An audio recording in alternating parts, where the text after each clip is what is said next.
ก็คือว่าพี่น้องประชาชนมาเขาถึงเวลาทำหลายปีนะครับทำยุคปีก็ว่าได้นะฮะครับ40 ปีแล้วที่แม่โดนตอนได้ใช้ชีวิตนักศิลปินภาคเหนือของเราจนรู้จักกันไปทั่วนะครับเอาละครับอาจจะเป็นเรื่องโปรไว้จะรุ่นเรื่องโปรตับกลุ่มตับน้อยเนาะก็ต้องกันที่กันเบาสมองนะครับเมื่อพี่น้องได้หายห้องหายเราจะมีจะไปปวดอย่างนี้นั่งนิดหน่อยนะเดี๋ยวยังบอกเรื่อนะ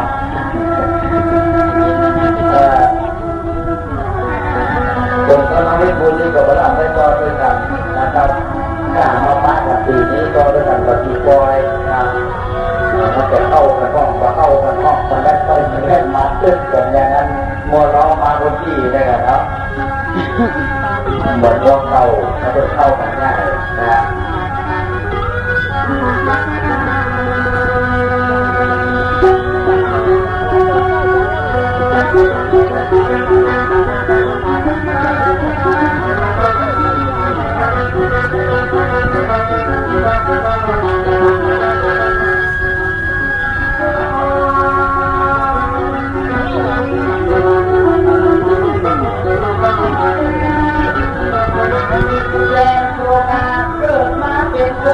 อยู่ในโลกโลกต้องที่ลงคนคิดแล้วแต่ว่าสังลาจะลาชีวิตแล้วแต่ลมนิดนิดห้องก็โดยห้องก็จุม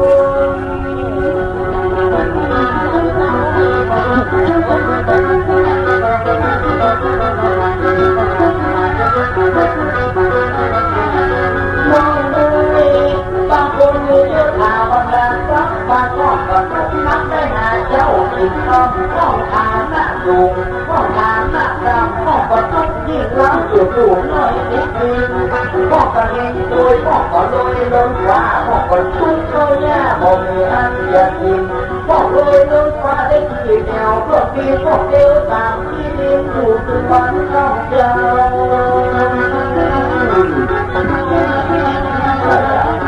ถ้าผมจะกินมาคนนั้นทุกคนดวงดีเป็นสบายในโลกบุญน้องก็อยากไปยา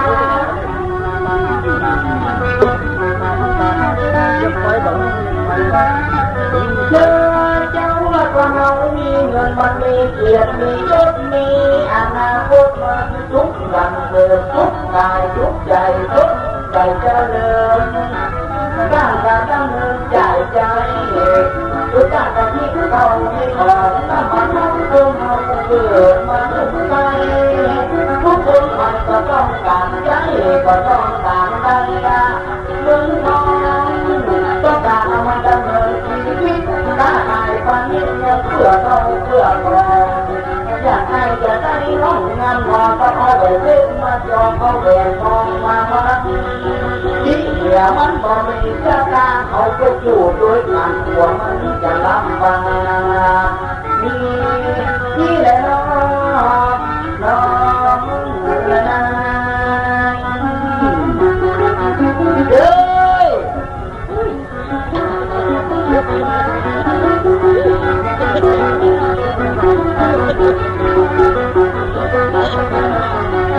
นายมองเกิดเป็นคนจะต้องมาโดนใส่ทุกข์ไอ้ยังบันลุกเพราะอะไรบ้างมียิ่งใหญ่ให้พวกก็ไม่ดีก็อาจผู้ที่ยังยากแค่ไปฟังแล้วจะเป็นเพราะเหตุใดเพราะว่าเงินไทยมันก็เหลือจังมาอันนี้แหละนะอันนี้แหละนะอันนู้นแหละเอง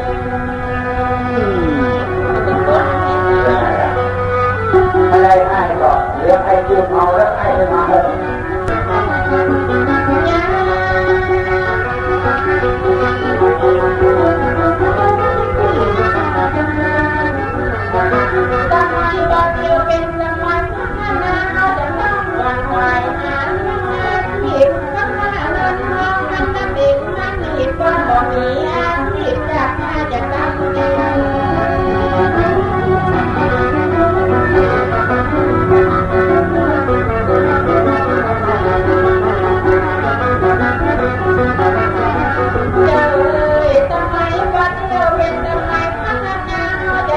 วันวายงานงานผิดก็ล่าเรื่องเราวันมาติดงานอีกก้อนบ่มีงานที่จะหากินได้ไกลเลิกให้เขาไว้คืนนะจะเลิกฝากน้ำจะไปใหญ่ไกลต้นมาผิดของเขาด้านในเขาจะต้องวันวายต้องหามาไว้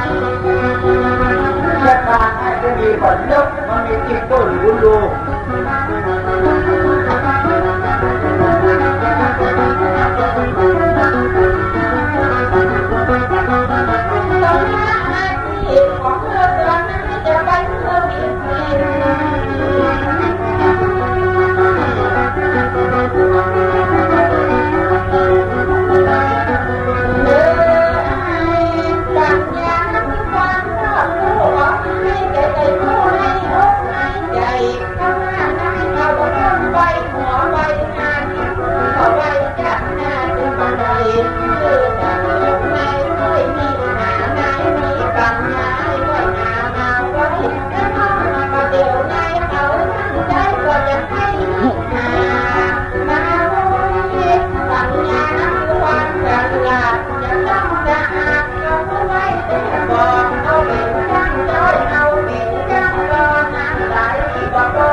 ตัวก็เป็นกาลี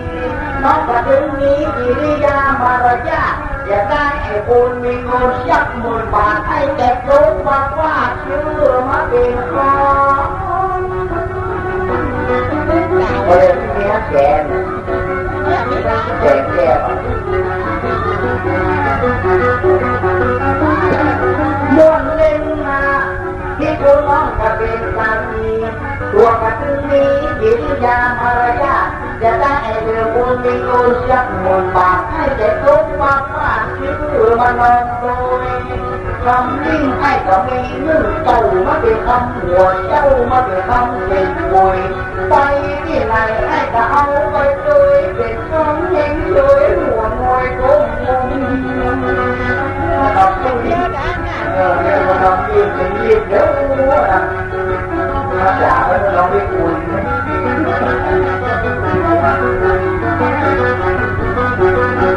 คนว่ามีบุญก็จะนำเรื่องไปว่าจะให้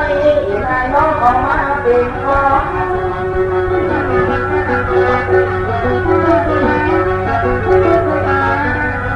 ลวงบงบ่เดียวโกงงคนละเดียว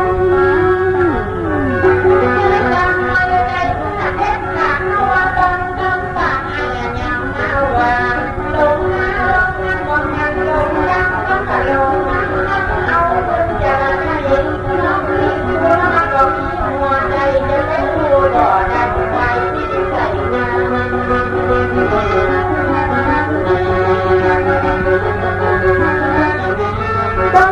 คุณเป็นลำไม่เลือให้จะบินแม่คงจะพอจับพอยอมให้จะเอาเก่งทำให้จะทำเก่งก่อนให้จะอยู่ให้จะนอนกินตอนกันนอนอย่าบินย่อใจเอาไปไม้มายุ่งเมื่อฟังตะบันทุ่งเมื่อคืนตะบันเริ่มไอ้คุณจะเก่งทำก็ก็ถึงกว่าบินย่อจอด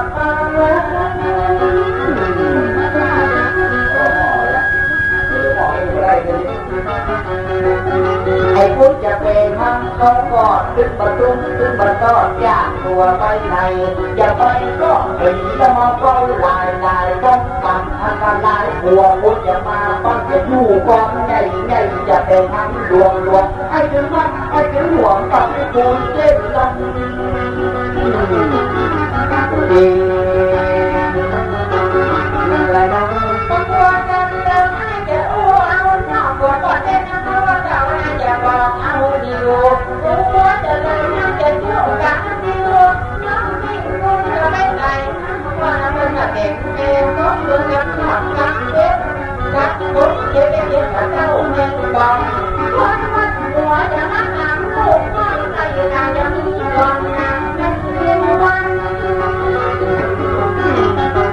นี่คนเล็กลองใช้ขานี้ไปดูฮะวันแม่แม่เราทุกวันเอาแม่ลูกมันจะยิ้มแม่จะไปอยู่ด้วยกันสองคนเราจะหักกันอย่างทำก็จะพุทโธยังก็เป็นตัวจะวิ่งหน้าไปขอไปขอไปด้วยที่คุณนักตกต่างไปด้วยละมันตกต่างจัง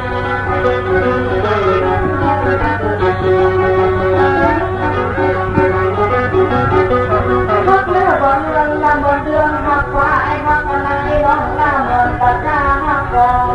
ฮักเด่นอเหมือนกองฮักกองพี่ใหม่กองเหมือนควายฮักเนี่ยเหมือนวัวฮักล้อเหมือนอีกองฮักมาให้กองลานฮักมาหากันไหมน้องลาฮักองค์ใดมีในโลกลาออกมาช่วยข้าเป็นพานแม่ทำแก่ฮักน้องยาละเหมือนงาฮักเข้าคนว่าพี่ฮักเจ้าละเหมือนเข้าฮักเองให้ไหลลงก็เหมือนตรงฮักแรงฮักลุนแรงก็เหมือนเบนฮักแก้วเหมือนละห่อฮักมากก็เหมือนฟ้าฮักดาวก็เหมือนเล็กใจเจ้าที่เป็นหล่อปุ่มแล้ว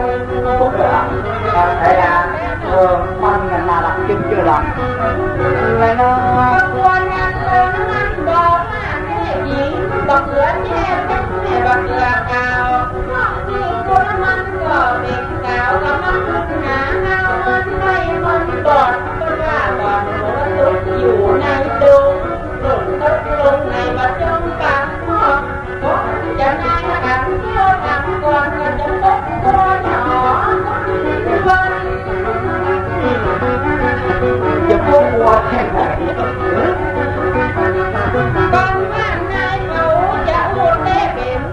ก็ยิ้มแม่เต้ซึ่งมาเป็นงานเริ่มก็จะอยู่ด้วยกันกันกันหาเอาอะไรก่อนได้เป็นงานเปิดอกเปิดใจก็มันร้อนร้อนให้ก็จะรู้เจ้าแล้วขอตื่นตื่นเย็น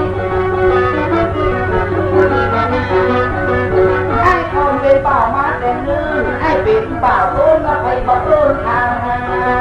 หมดแล้วมีน้องกินกันหลาอย่าเยอะหมายมาบอกให้ไปแข่งนี่นะเนี่ยนาไก่เข้ากระบอกไปเนี่ยนาดองน้ำมันจะย่ำแห้งปีนี้ที่กำลังช่วยเดือดร้อนจะละโอยละอันบัวแดงเด้อละโอยละโอยทันทีมันกันไปกับพี่กูและน้องออกมาเป็นผู้จะเอาไปกินไปอยู่เอาไปอยู่ด้วยกันมาจะชวนเขาทั้งคนงานไปอยู่โดยง่ายเปล่าเท่าว่าจะเปลี่ยนผิวใหม่ว่ากูหลากไปโวยลุกมาช่วยเมื่อข้าเมื่อยังเกิดขโมยดีขโมยราศีมาเพื่อนเกิดใหม่จะไปอยู่ด้วยกันไปฟังยิ้มนั่งหัวอันเนี้ยนะบอกเป็นดีกินนะ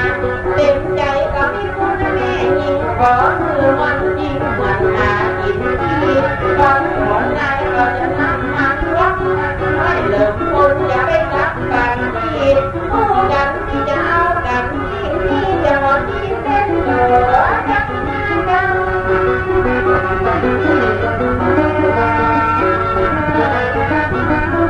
ก็ไหนมาเด็กถ้าก็ดึงเอวเขาแล้วจะเข้าแก่เข้าแล้วก็เข้าหัวดีถ้าบอกหน้ากันทุกกันนี่ก็ได้หรือคนไปฟักดิ้นจิตได้เป็นไม้ไปมาฟักเป็นไปมางานทั้งแก่ฟักเอาอย่างกระลันทั้งร้องใหญ่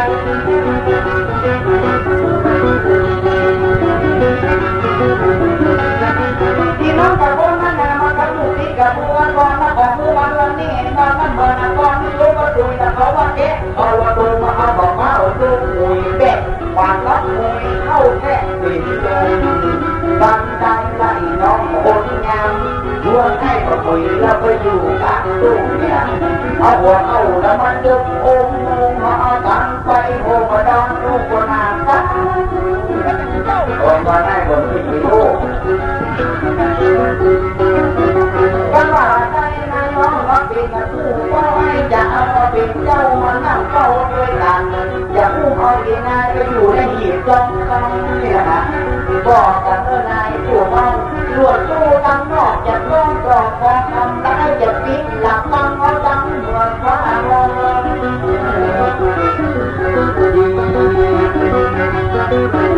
แต่ว่าเราจะเหมือนเก่านะก็ต้องหาหน้าที่เก่าใจยิ่งมีมันคงต่อได้ถึงปิดต่อใจน้ำนอกก่อนใจหน่อบุญหนักมันยังบ้ายิ่งหน่อเกี่ยวน้ำหล่อนักให้ก็เหลือไม่ได้มาทำมันปล่อยไปมันจะรดเหตุลงดิน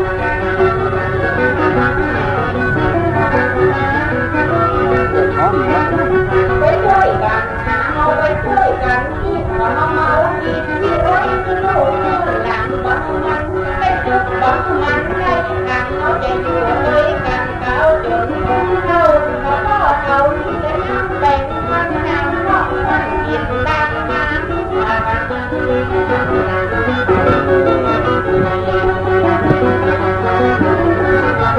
มาพักตาหันกับเราใจดังหรือมาให้ต่อมานั่งนึกให้ได้ยังไงเป็นนรกเราไม่บอกอย่า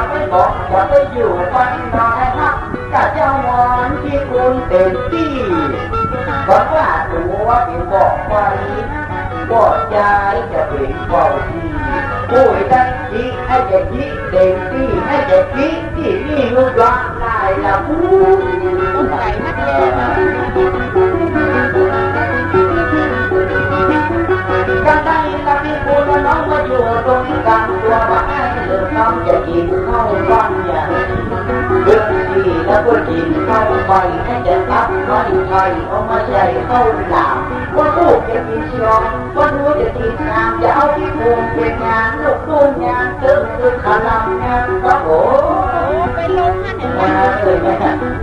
ปากแง่เลยอยากขนาดกันยังจ้ะมาเล่นได้โอน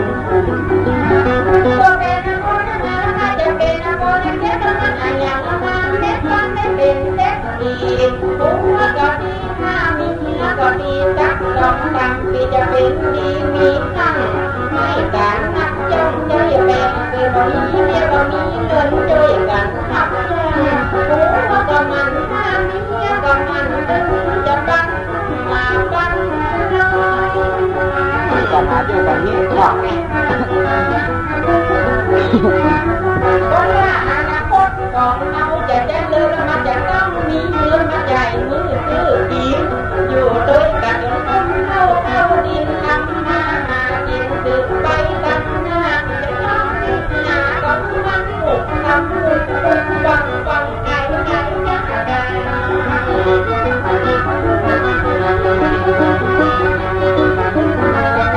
ถ้าคนทำความดีถ้าคนมีฐานะคนได้มีกว่าบ้านจงดูแลช่วยพอเราคิดกับเพชรมีจินดาที่ให้ที่นาโสภาทานมีตู้เย็น ยวโทรศัพท์โต๊ะแกะอย่าละเอาไว้มือแข็งนั่งหมอนักแกห้องเอก่อนที่ช่างเอาไว้นั่งเล่นเกมนักกระ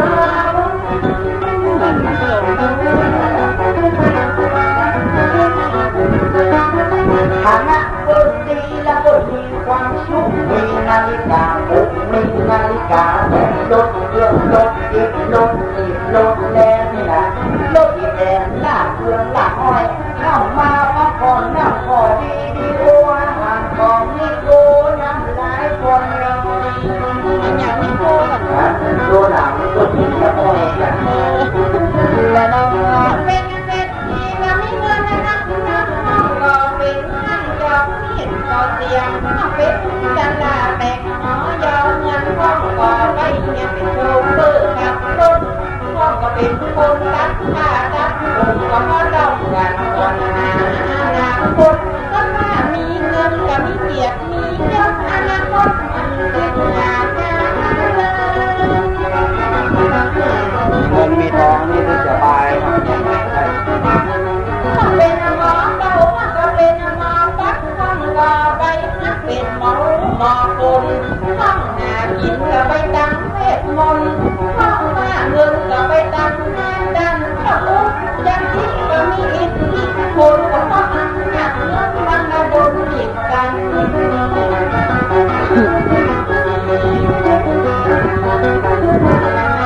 เพราะว่าอำนาจเงินมันมาโดนหยิบกันแล้วห้องหากินก็ห้องก็หากินครู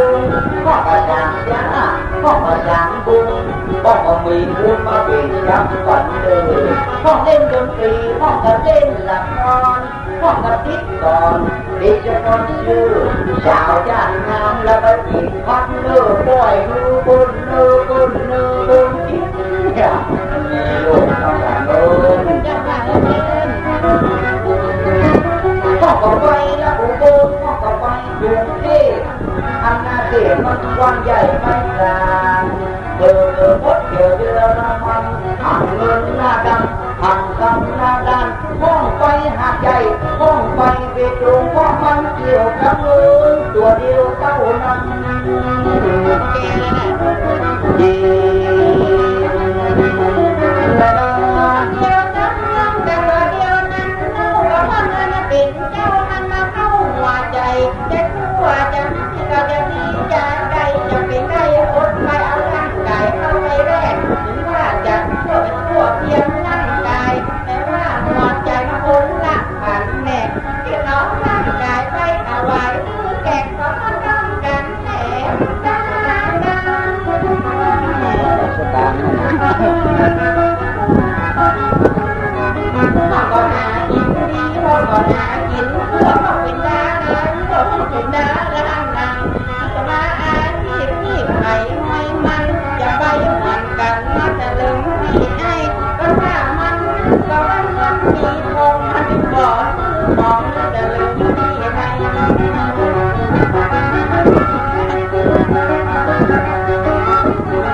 ห้องหาเมียห้องหาเมียเงินแต่ลืมเลยห้องหาเงินเมียห้องไปปั่น3 ล้อห้องหุดน้ำบ่อ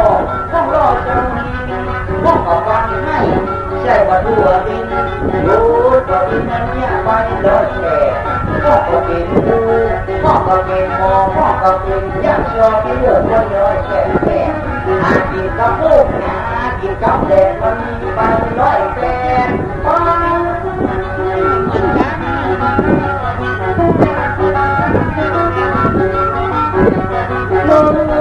นเนี่ยไปร้อยแปดห้องหากินกับแดดห้องหากินกับโอนเงินตัวนี้มันต้องดิ้นรนห้องก็หาเงินอยู่ตั้งต่างสร้างห้องไปเมืองนอกห้องไปเมืองนาเพื่อเอาปิ๊กขึ้นมาเมียข้าเพราะว่าทางเมียโลกนี้เราไหวจะมีโลกและน้องตอนนี้ฉันขอเมียคนเดียวเขากันยังต้องการบาเรือตาตาของน้องนาทบ้านเขายังต้องการเอาเรื่องไปฝากเจ้าบ้านเจ้าจองปากเต็มตาก็เขากันยังไปกอดกันหนักหยาบต้องหามีเงินกับไม่มีกาบบุญบาปมันเต็ม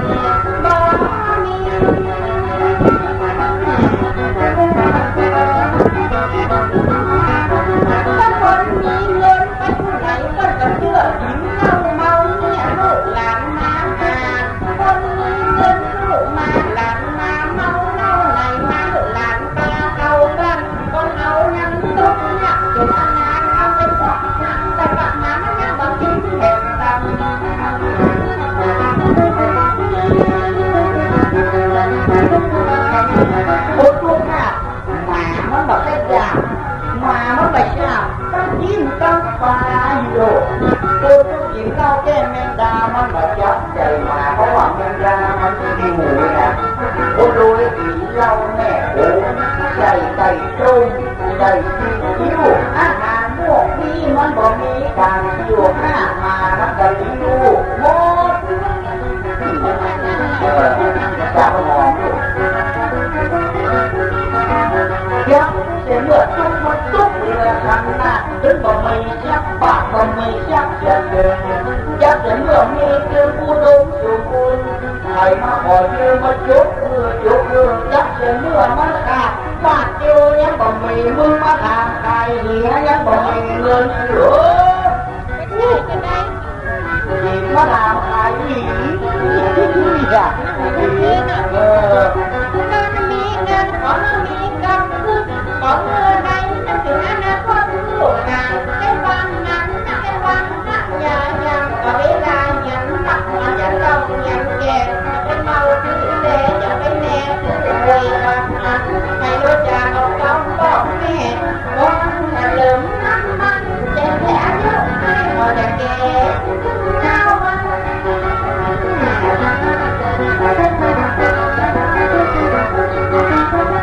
เป็นจังร้อนหากินเขาดีนักเป็นให้พี่มากินน้ำเนี่ยกันนักก็บ่เอากันเบาก็บ่กำที่มีแม่คำน้องยังใจบอกขึ้นมาน้องอยากเป็นคนจนรถยนต์ก็ไม่มีให้พี่มันก็มีเติมเงินเท่าที่จะให้พี่ก็แค่เนื้อเดิมบ่ไหวนะเขาได้น้ำมาก่อนแล้วว่าไอ้คนหมอนทานอันคานแต่บักอันไอ้เนี่ยการบอกเห็นยอมรับเจ้าสายไปกินชอบฟังกินชอบกินดิเจโก้แต่งตัวกระตันและจะไหมและจะเชื่อหาว่าใจคิวเอาไปดูมัดนาฬิกาที่ห้องมีคาโดที่อินตันโดใจแว่นตามีบัวโอ้ดีไหมลูกเลือดฟองน้ำที่ห้องอ่างก็แก้สูบบุหรี่กันแก้ปีศาจพักไม่นานลูกอ่างเลือดเจ้าฟังมันแยกการลูกเอาเป็นวันยาสีวันมาสีน้ำมันทาหัวใจที่ห้ออย่างที่เราว่าลูกจะกระปีอุ่นเป็นยางเตยแต่ละที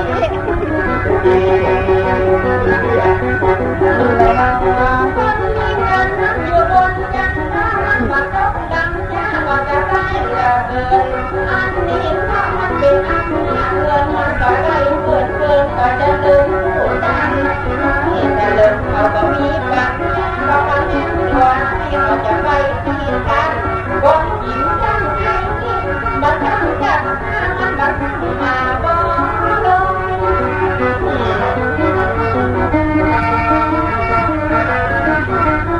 ตอนมาเก็บว่าเรามาจะตั้งไปตั้งเวลาเกี่ยวหน้าเราจะเอาใจป่วยก้อนว่างในหาบ่ป่วยก้อนมันบ่ป่วยจะต้องดับใจโดนหักทุกก้อนหาหน้าตาจะเลยพูดเอาการมันบ่ทิ้งบ่ใจ